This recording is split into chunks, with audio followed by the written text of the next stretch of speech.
부활절 제2주입니다. 과거에는 우리가요, 부활 후 첫 주 이렇게 불렀는데 오늘 부활절 제2주입니다. 저는 이 표현이 맞는 것 같습니다. 요즘 교단에서 나온 소위 성서 일과에 이제 보니까 이렇게 표현이 바뀌었어요. 왜 그러냐면은 우리 예수 믿는 사람들은 안식일이 아니라 이제 주님의 날, 주일을 지키죠. 주일은 어떤 날입니까? 작은 부활절, 리틀 이스터라고 얘기를 하죠. 다시 말해서 예수님의 부활하심을 축하하고 기억하고 감사하고 찬양하는 날, 그게 바로 주일이고, 그래서 매주일은 작은 부활절입니다. 지난주 우리가 부활절을 지켰습니다마는 그 절기와 더불어서 매주일이 부활절이죠. 작은 부활절이기 때문에 그렇게 부르는 겁니다. 부활절을 보내면서 또한 우리 또 작은 부활절을 또 맞이하면서 우리가 이제 부활절이라고 하는 어떤 절기를 생각하면은 그것이 그냥 프로그램처럼 휙 지나가는 그런 사람들도 있겠지만은 부활절의 의미는 부활하신 주님께서 지금도 살아 역사하셔서 우리의 삶 가운데 동행하시고 우리와 함께 계시니 그 주님과 함께 살아가는 삶의 기쁨을 누리고 또 감사하고 찬양하는 그런 시간이 되어야 할 줄로 믿습니다. 오늘 이제 성경 말씀은 예수님께서 부활하신 이후에 일어난 일을 누가복음이 전해주고 있는 이야기입니다. 여기 보면 예수님의 제자, 그들은 이제 엠마오로 가는 도상에서 예수님을 만났는데 그들은 지금 고향 엠마오로 가는 이유가 뭐냐면 그들의 스승이었던 예수님께서 십자가 달려 죽으심을 통해서 그들의 마음 가운데에는 실망과 좌절, 어떤 패배감이 마음속에 가득했고 그래서 지금 엠마오로 가는 두 제자에 대한 이야기, 그것이 오늘 성경 이야기인데 사실 엠마오로 가는 제자의 이야기가 아니라 그들이 걸어가는 그 여정 속에 함께 계셔서 그들로 하여금 그들의 눈을 열어주시고 부활하신 예수님, 그들의 삶이 변화되도록 역사해 주신 그 주님, 그래서 좌절에 빠진 제자들을 찾아가셔서 만나주신 예수님에 대한 이야기, 그것이 바로 오늘 본문의 이야기입니다. 오늘 본문에 앞서 누가복음 24장 앞에 나오는 11절 말씀을 보면 사도들은 그들의 말이 허탄한 듯이 들려 믿지 아니하나 그랬습니다. 그러니까 천사들을 통해서 빈 무덤에서 예수께서 살아나셨음을 들은 여인들이 사도들에게 가서 그 기쁜 소식을 전했을 때에 정작 사도들은 어떻게 반응했느냐 하면은 그들의 말이 허탄한 듯이 들려 믿지 아니했다 그랬습니다. 영어 성경으로 보자면 거기에 뭐 다른 표현은 영어 필요 없고 끝에 있는 말씀을 보면 뭐라고 되어 있나요? nonsense라고 되어 있습니다. nonsense. 예수께서 죽으셨다는 것을 자신들은 확실히 보았는데 살아나셨다는 그 이야기가 사도들에게 있어서는 완전히 허튼 소리, 헛소리였다 그죠? 말도 안 되는 소리였다. 성경은 그렇게 전하고 있습니다. 그것이 제자들의 반응이었습니다. 사실이 그렇습니다. 예수님 십자가 죽음은 많은 사람들이 목격을 했고 예수님의 죽음은 너무나 뚜렷한 그들에게는 증거가 되었습니다. 예수님 확실히 죽으셨다. 이렇게 객관적으로 목격한 것이 그들에게 있어서는 확실한 증거가 되었습니다. 그렇기 때문에 예수님의 부활의 소식은 그들에게는 납득이 되질 않고 상식적으로 이해할 수 없는 일이었던 거죠. 사람들이 십자가 때문에 슬퍼하는 것은 천하불변의 상식인데 그런데 죽은 이가 다시 살아난다는 것은 현실 세계에서는 불가능한 일이다 보니까 그것을 믿는 것은 그들에게 너무 어려운 일이었습니다. 자, 그런데 이런 얘기를 한번 들어보세요. 어느 나라 임금이 신하들을 모아놓고 이런 이야기를 했답니다. 좌우편으로 이렇게 신하들을 나눠놓고서는 이쪽에다 주문하기를 신하들을 향해서 1년 동안 세상에 나가서 세상에서 아름다운 꽃들, 그 종류들을 그 꽃들을 한번 모아보거라 이렇게 지시를 내렸습니다. 또 한쪽 그룹에는 어떤 명령을 내렸느냐 하면은 우리나라의 세상에 나가서 거기에서 독성이 있는 식물들은 어떤 것이 있는지 한번 좀 살펴보거라 그랬답니다. 그래서 이제 약속한 시간이 되어서 1년 후에 신하들을 모아놓고 이제 보고를 받는데 신하들이 이쪽 편에서는 이렇게 얘기를 하더라는 거죠. 임금님, 우리나라 이렇게 다녀보니까 우리나라에 이렇게 아름다운 꽃들이 많은 줄 처음 알았습니다. 어쩜 그렇게 예쁜 꽃들이 많은지요. 그러면서 이 꽃들의 종류를 보고를 하더래요. 또 한편에서 신하들이 보고를 합니다. 임금님, 저희들이 우리나라를 다녀보니까 우리나라에 독이 있는 화초들이 얼마나 이렇게 많은지 이번에 저희들이 다니면서 처음으로 알았답니다. 이렇게 독초들이 많은지 몰랐습니다. 이렇게 보고를 하더래요. 무슨 얘기를 하는 겁니까? 결국 뭐냐면은 이 세상에 나가서 이 사람들이 아름다운 꽃을 주목하고 찾았던 사람들에게 있어서는 뭐가 보여요? 아름다운 꽃들이 많이 보이는 거고, 독이 있는 그런 독초들을 찾아 나선 사람들의 눈에는 독 있는, 독성이 있는 그런 식물들이 눈에 훨씬 더 많이 들어왔고 거기에 주목했기 때문에 나타난 결과이겠죠. 답은 간단한 겁니다. 그들이 찾으러 나갔기 때문에, 그것을 찾으러 나갔기 때문에 그게 보였던 거죠. 인생도 저는 마찬가지라고 봅니다. 우리가 무슨 목적으로 무엇을 추구하며 살아가느냐에 따라서 찾는 물건들의 내용이 달라지는 거죠. 우리 삶이 달라지는 거예요. 엠마오로 가던 그 제자들은 마음속에 예수님이, 스승이신 예수님이 죽으셨기 때문에 실망과 좌절에 빠져 있습니다. 그들의 꿈이 깨어졌습니다. 3년 동안 예수님 따라다니면서 가졌던 하나님 나라에 대한 소망과 미래의 꿈이 산산조각이 나고 말았던 거죠. 그래서 이제 그들은 어떤 길을 택했느냐, 그런 꿈을 다 포기하고 과거의 삶으로 돌아가는 거예요. 과거에 자기가 살았던 삶의 현장으로 돌아갑니다.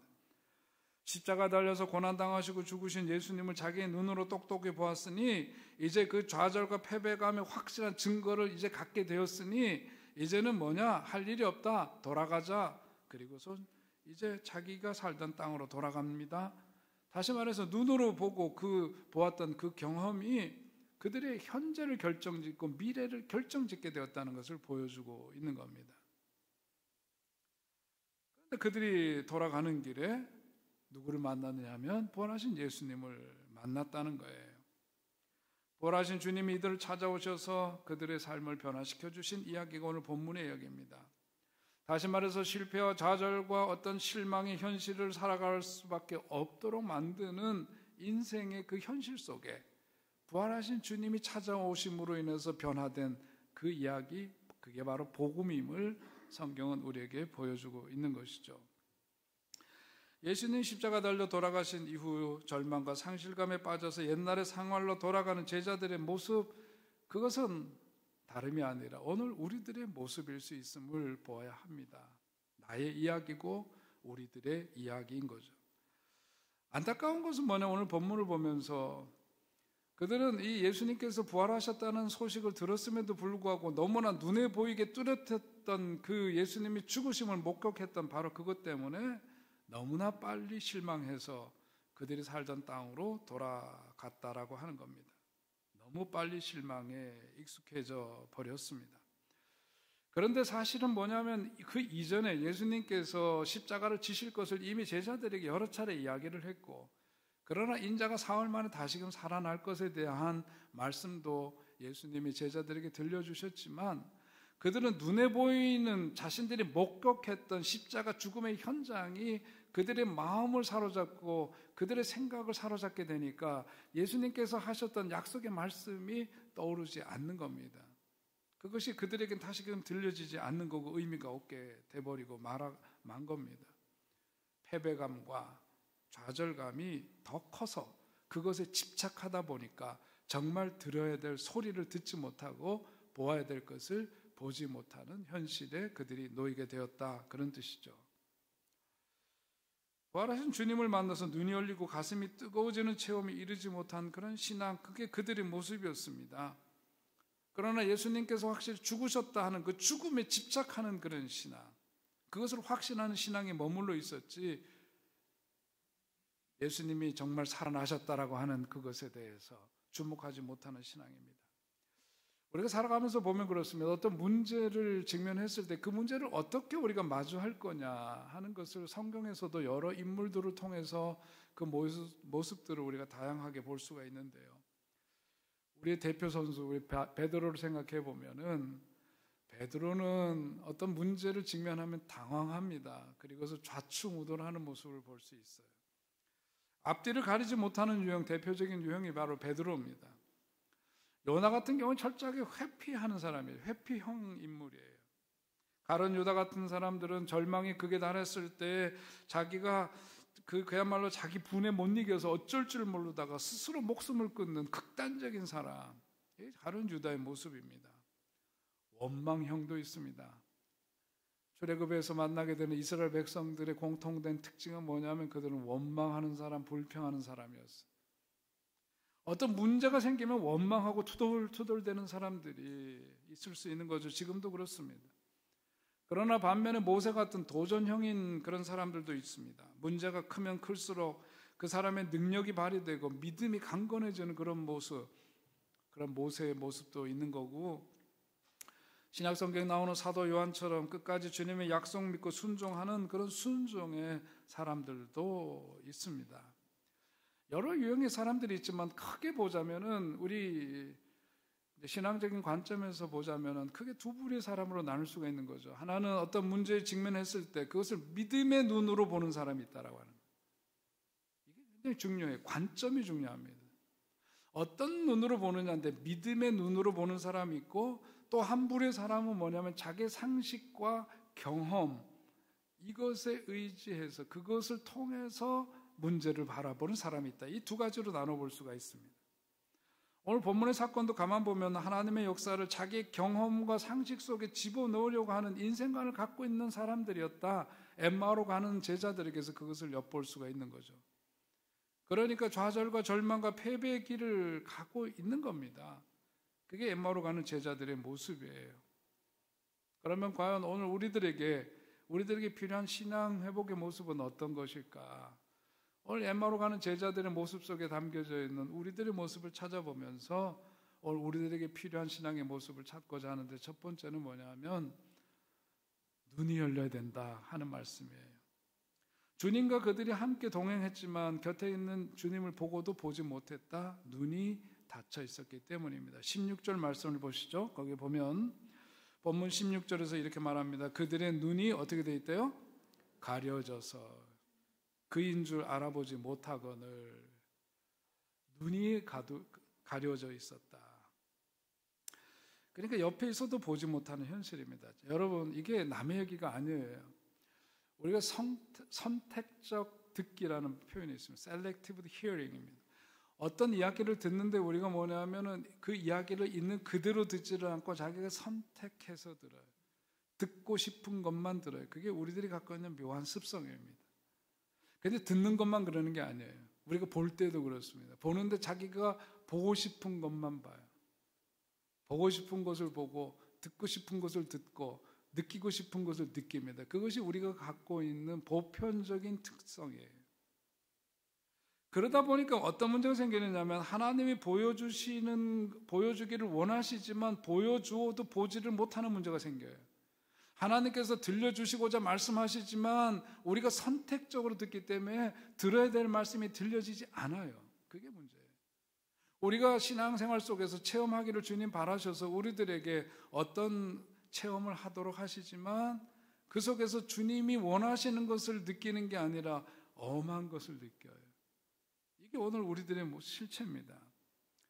엠마오로 가는 제자들은 실망이 너무 커서 그들이 예수님에게 가졌던 기대와 꿈이 깨어지고 나니까, 그래서 더 이상 소망과 비전이 그들에게서 없어지고 나니까 어떻게 되느냐, 부활하신 주님을 만났음에도 불구하고 함께 길을 걷고 더군다나 대화를 나누고 있음에도 불구하고 그들의 눈과 마음이 닫혀져 있으니까 보아도 보지 못하는 거예요. 들어도 그것이 주님의 음성인 줄 식별이 안 되는 겁니다. 그게 문제죠. 이유는 다른 것이 아니에요. 믿음의 한계를 그들 스스로가 이미 결정해 버렸기 때문입니다. 하나님의 역사에 부정적인 사람들이 다른 사람들에게만 부정적인 것이 아니라, 이게 뭐냐면 자기 자신에게도 부정적이고, 나아가서는 하나님의 역사하심에 대해서도 자기 기준으로 함부로 판단하고 부정적으로 결론을 자기가 내려버리는 거예요. 이게 참 문제입니다.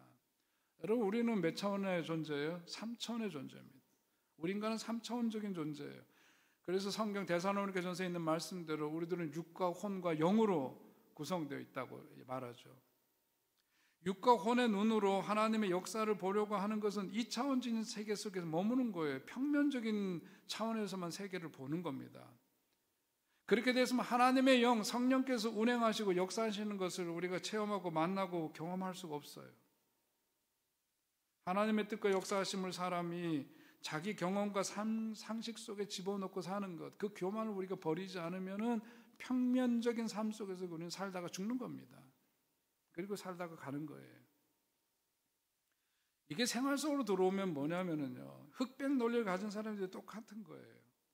2차원적인 세계 속에 사는 사람들은 3차원의 신비를 모르고 3차원의 고상함과 그 높이를 모릅니다.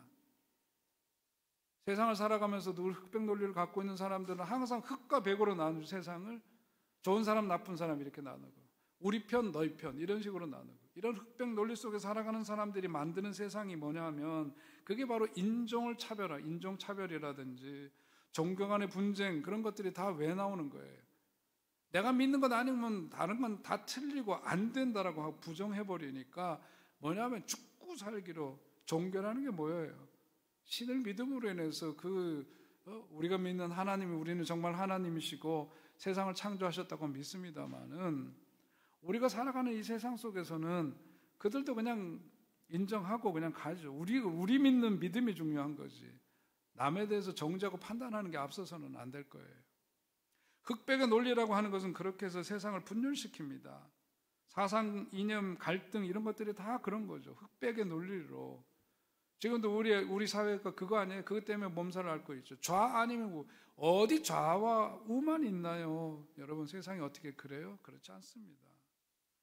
세대 간에도 마찬가지예요. 이런 것들이 다 흑백의 논리로 보면 세상은 저차원적으로 보는 거고요. 평면적인 세계 속에서 그냥 그렇게 살다가 가는 겁니다. 오늘 우리 믿음의 사람들은 모두 자기의 생각과 경험의 한계를 벗어나야 돼요.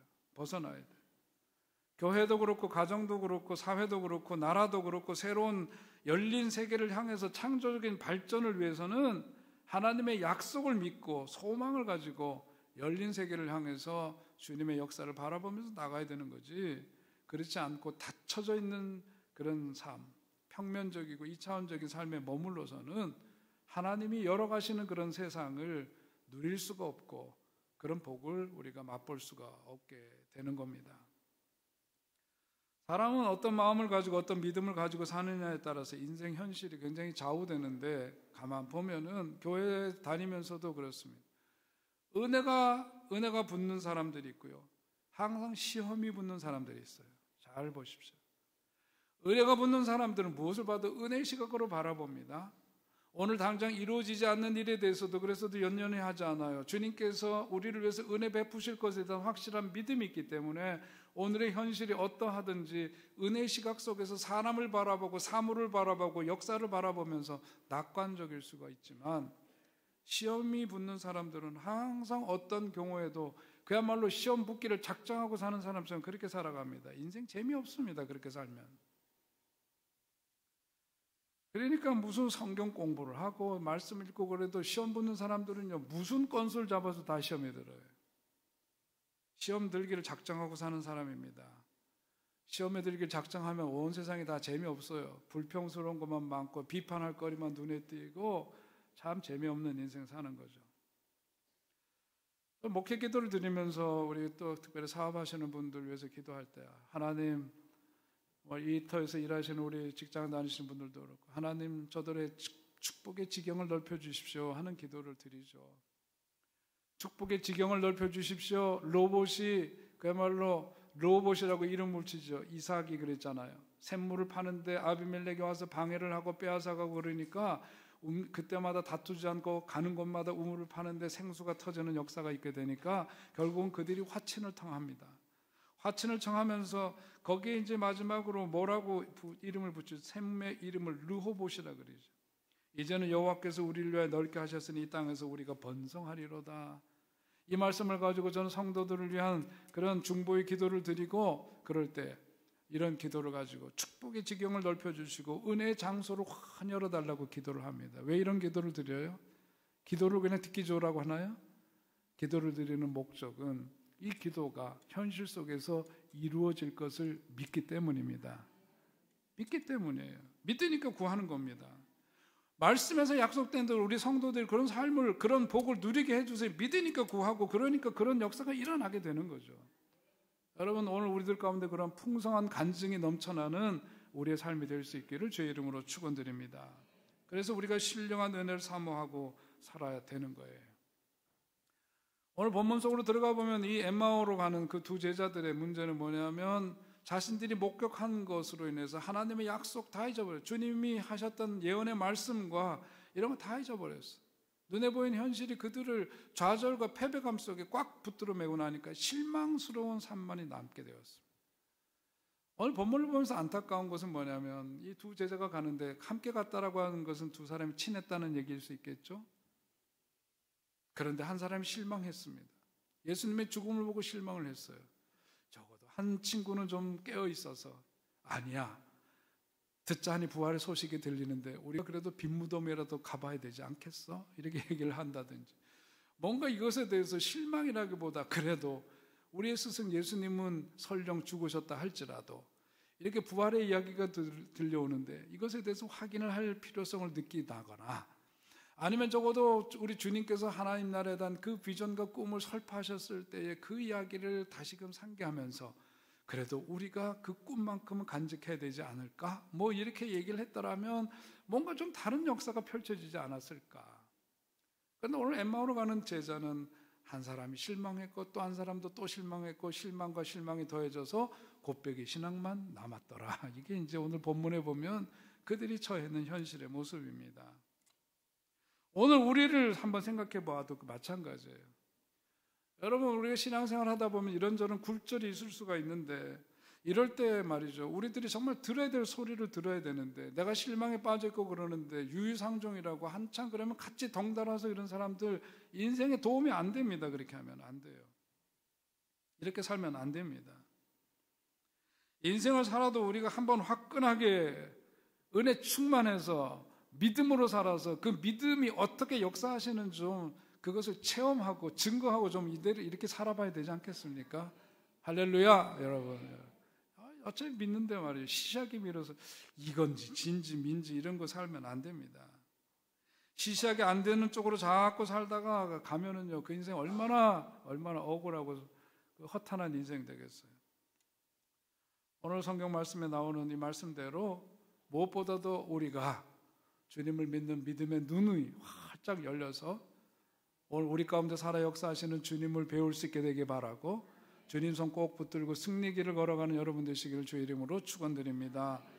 오늘 또한 말씀을 보면은 어떤 일이 있어서도 이들이 기쁨을 회복해야 되는데 그렇지 못한 현실을 오늘 성경은 보여줍니다. 17절 보니까요. 17절에 보시면 뭐라고 되어 있나요? 예수께서 이르시되 너희가 길 가면서 서로 주고받고 하는 이야기가 무엇이냐 하시니, 그 다음에 시작, 두 사람이 슬픈 빛을 띠고 머물러 섰더라. 무슨 빛을? 슬픈 빛. 제가 이 대목을 읽으면서 여기서 끝났구나 이런 생각이 들었어요. 여러분, 마음 가운데 슬픔이 꽉 차 있으면 거기서 끝나는 거예요. 게임이 끝나는 거예요. 더 이상 뭔가 기대하기 어려워요.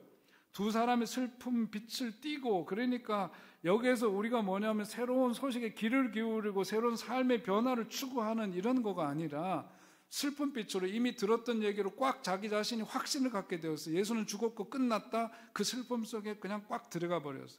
그러니까 뭐냐면 다른 것이 역사할 수가 없어요. 이미 슬픔으로 가득 차 있으니까 부활의 생명의 가능성이 거기서는 닫혀져 버린 겁니다.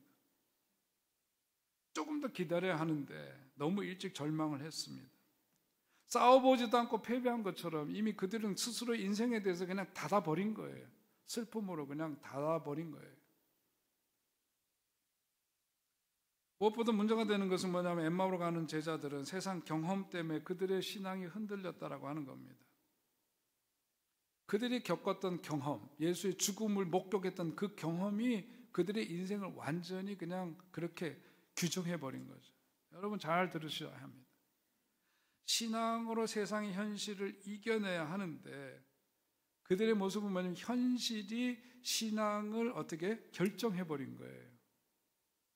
다시 말씀드립니다. 중요한 말씀이에요.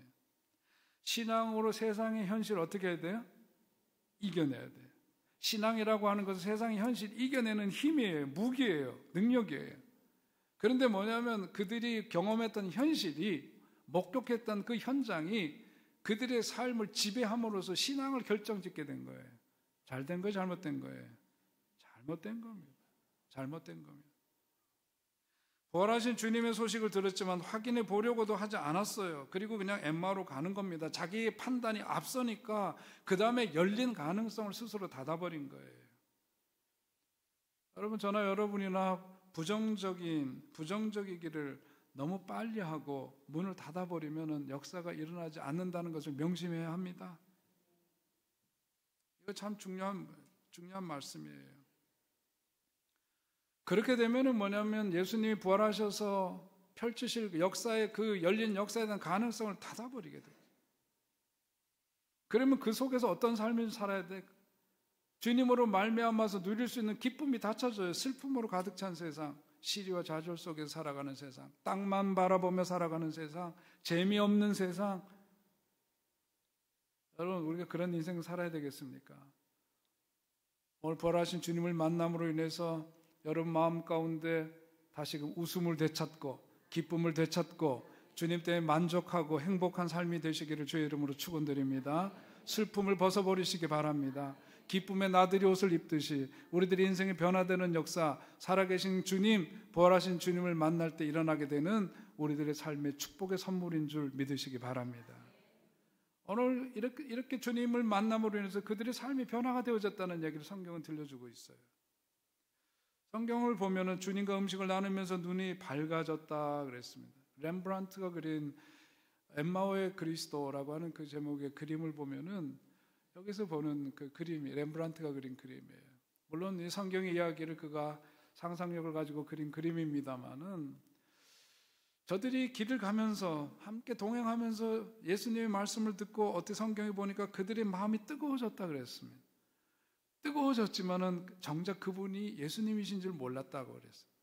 그런데 그들이 어떻게 됐어요? 함께 떡을 떼고 음식을 함께 나누는 가운데서 비로소 그들의 눈이 열리기 시작했고 바로 우리와 함께 하신 그분이 누구나 부활하신 예수님이심을 그들이 깨닫게 되었다.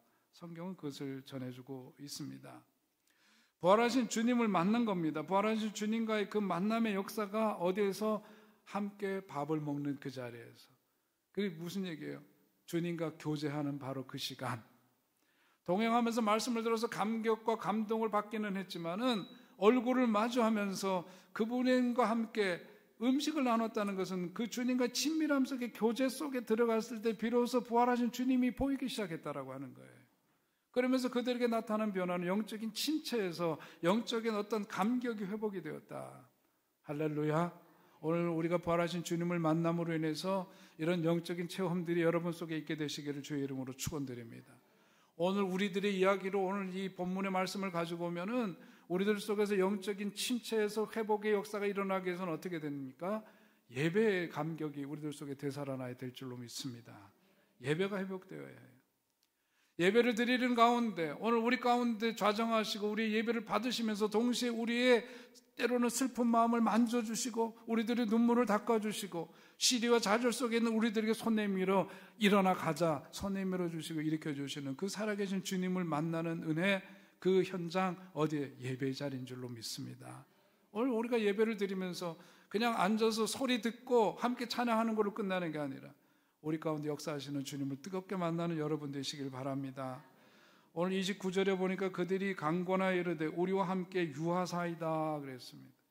그랬을 때에서부터 역사가 시작이 되는 거예요. 유하사이다가 뭐예요? 이제 주님 우리 집으로 오셔서 같이 이 교제 시간을 가져보시죠. 우리들의 이야기로 그 이야기를 바꾸면 뭐예요? 이제 주님을 내 삶 속에 진정으로 영접하고 모셔드리고 주님과 함께 살겠습니다. 그러니까 부활하신 주님을 만나는 은혜를 그들이 경험하게 되었다 그거죠. 여러분 그런 사모함이 우리들에게 있어야 돼요. 빌립보서 2장 10절의 말씀입니다. 같이 읽겠습니다. 내가 그리스도와 그 부활의 권능과 참여함을 알려하여 그의 죽으심을 본받아 어찌하든지 죽은 자 가운데서 부활에 이르려 하노니. 아멘. 사도 바울의 그 마음을 엿볼 수 있는 한 대목입니다. 빌립보서 2장에 있는 말씀이에요. 여기서 보니까 영어 성경을 거기에 옮겨놓은 이유는 다른 게 아닙니다. 좀 더 여러분들이 좀 느끼기를 원해서 I want to know Christ and the power of His resurrection. 이건 뭐냐면 다른 게 아니라 예수님을 그가 얼마나 사도 바울이 예수님을 얼마나 알기를 원했는지에 대한 그 사모함의 표현이죠. 부활의 그 권능을 그리고 그 예수님을 정말 I want to know 정말 나는 알고 싶어요. 그런 마음이 누구에게? 바울에게 있었다 그 얘기입니다. 그런 의지가 있었다는 거예요. 내 눈이 열리지 않았으면 안타까움이 그러니까 있어야 됩니다. 우리가 영적인 목마름이 있어야 되는 거예요. 영혼의 어떤 목마름이 있어야 우리의 영혼이 성장하고요. 살아계신 주님과 만나는 그 기쁨과 은혜가 우리들의 일상의 삶 속에서 우리들이 경험하며 살 수 있게 되는 겁니다. 우리의 영혼이 메마를 이유가 우리의 영혼이 메마를 때는 다 이유가 있어요. 왜 그렇습니까? 가장 흔한 이유는 다른 게 아니라 세상에 마실 것들을 너무 마셔서 그래요. 세상의 것들을 너무나 많이 마시다 보니까 영혼이 메마르게 되는 거죠. 예수님이 말씀하시는 내가 주는 물이라고 표현했던 예수님이 주시는 물을 마셔야 되는데 세상의 물을 벌컥 먹고 사니까 그 목마름이 더해가는 거예요. 오늘 그러니까 우리는 어떤 정말 목마름이 필요합니까? 영적인 목마름이 필요해요. 그게 사도 바울이 얘기했던 I want to know Christ. 정말 예수 그리스도를 알기를 원합니다. 그리고 그 부활의 권능을 내가 진짜 경험하고 알기를 원합니다 하는 그런 사모한 마음이죠. 그런 진정한 영적인 목마름을 해결하는 길, 그리스도를 아는 길. 무엇보다도 우리가 하나님을 향해 목말라 하는 것은 하나님의 영 성령이 우리의 심령 속에 살아 역사하신다는 증거임을 여러분 아시기 바랍니다. 우리가 그런 목마름이 없다면 예수님과 지금 멀리 있는 거예요. 그 가람이 있어야 돼요. 목마름이 있어야 해요. 그래서 더 기도하고 싶고 더 말씀을 그리워하고 사모하고 싶고 더 기쁨으로 찬양드리고 싶고 이게 뭐냐면 우리들 속에 성령께서 여전히 살아 계시기 때문입니다. 그래서 우리가 그런 가람을 갖고 주님 앞에 나아가 기도하고 찬양하고 하나님 말씀을 만날 때 살아계신 주님께서 우리를 뜨겁게 만나주시고 우리 가운데 역사하심을 여러분들이 깊이 체험하시기를 주의 이름으로 축원드립니다. 부활하신 주님을 만남으로 신앙의 기쁨을 회복해야 해요. 그래서 여러분 우리가 일상생활 속에서 말씀을 대할 때 문자를 만나는 게 아닙니다. 그냥 활자를 만나는 게 아니에요. 우리가 말씀을 읽을 때 주님께서 우리 곁에 계셔서 주님께서 들려주시는 음성으로 들으시길 바라고 주님 앞에 우리가 기도를 드릴 때 우리들이 그저 일방적으로 떠드는 소리가 아니라 주님 앞에 우리의 마음을 그냥 올려드리는 차원이 아니라 그 말씀을 직접 친히 들으시고 우리들의 기도에 화답해 주시고 우리들 가운데 역사하시는 그 주님의 체온을 느끼고 숨결을 느끼고 응답해 주시는 주님으로 인해 은혜 받는 여러분 되시기를 축원드립니다. 엠마오의 제자들을 찾아오신 주님이 오늘 우리들을 찾아오셔서 우리와 함께 하시기를 원하십니다. 우리가 신앙생활하면서 신앙의 기쁨이 회복되어야 하는데 신앙의 기쁨을 회복되지 못하는 건 다른 이유 아니에요.